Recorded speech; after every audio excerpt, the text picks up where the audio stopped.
আমরা মনে করেছিলাম গেল ২ বছর এবং বর্তমানে করোনা মহামারী শেষ, কিন্তু না, প্রতিনিয়তই এই মৃত্যু আক্রান্তের সংখ্যা দিন দিন বৃদ্ধি পাচ্ছে। জরুরি ব্যবস্থা নিতে ব্যর্থ হলে ইউরোপ মহাদেশের আগামী মার্চের মধ্যেই প্রাণঘাতী করোনা ভাইরাস মহামারী ৫ লাখ মানুষ মারা যেতে পারে। বিশ্ব স্বাস্থ্য সংস্থা গতকাল শনিবার এই হুঁশিয়ারি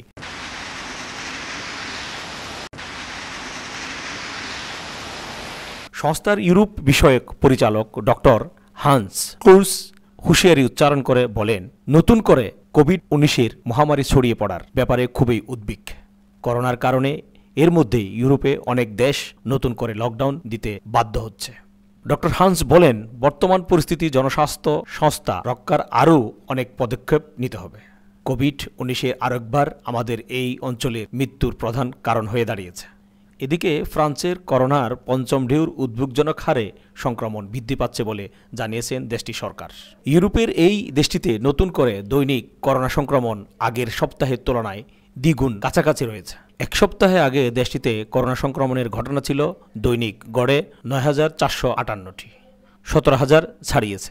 দেশটির স্বাস্থ্য কর্তৃপক্ষ বলেছে, করোনা ভাইরাস সংক্রমণে বৃদ্ধির এই হার প্রায় ৮১%। গণমাধ্যমের সঙ্গে আলাপকালে ফরাসি সরকার মুখপাত্র গ্যাব্রিয়েল আট্রাল বলেছেন, করোনা ভাইরাস সংক্রমণের পঞ্চম ঢেউ বিদ্যুতের গতিতে শুরু হয়েছে। সর্বশেষ ৭ দিন সংক্রমণ বৃদ্ধির হার গত ৩ সপ্তাহের তুলনায় ৩ গুণ বেশি। সংক্রমণ বৃদ্ধির এই হার তড়িৎ গতিতেই ঘটেছে। পরিস্থিতি একটু অবনতির দিকে দিন দিন বেড়েই চলছে। শীত মৌসুম শুরু হওয়ার সাথে সাথে ইতালি সহ ইউরোপে করোনা পরিস্থিতি দিন দিনই খারাপের দিকে যাচ্ছে এবং পিছনের দিক চিন্তা করলে বর্তমান সময়ে করোনা আক্রান্তের সংখ্যা অনেক বেশি। আমরা যদি ভ্যাকসিন দিয়ে গ্রিন কার্ড, গ্রিন পাস যদি না পাই বা গ্রিন পাস যদি না থাকে, আমরা বাসে, জাহাজে, ট্রেন স্টেশনে, ট্রেনে এবং কি রেস্টুরেন্টে আমরা প্রবেশ করতে পারবো না। ইউরোপ জুড়ে নতুন করে করোনা সংক্রমণ বেড়ে যাওয়ায় কারণ হিসেবে হান্স ক্লুস শীত মৌসুমের আগমন ও কম মাত্রায় টিকা গ্রহণকে দায়ী করেন। এর আগে গত বৃহস্পতিবার তিনি ইউরোপের ৫৩টি দেশের করোনা বিস্তার হার গভীর।